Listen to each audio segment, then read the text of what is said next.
एक घने और खूबसूरत जंगल में एक बड़ा और ताकतवर हाथी रहता था, जिसका नाम मोटो था। मोटो हाथी अपनी ताकत पर हद से ज्यादा नाज करता था और छोटे जानवरों को हकीर समझता था। उसने चींटी से कहा,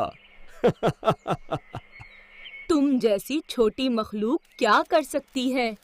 चींटी ने नरमी से जवाब दिया, ताकत के साथ अकल और सब्र भी जरूरी होते हैं। चंद दिन बाद मोटो हाथी शिकारियों के जाल में फंस गया और सारी ताकत के बावजूद खुद को आजाद ना कर सका। मदद! मुझे बचाओ! कोई है वहाँ? मुझे ये आवाज पहचानी लगती है। मुझे कुछ करना होगा। Little Ant Minnie, showing courage and unity with her companions, started cutting the ropes binding the elephant.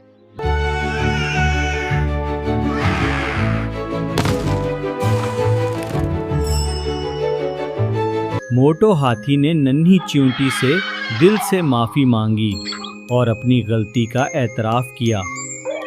मोटो ने सीख लिया कि अक्ल और इत्तेहाद हर ताकत से बड़ा होता है।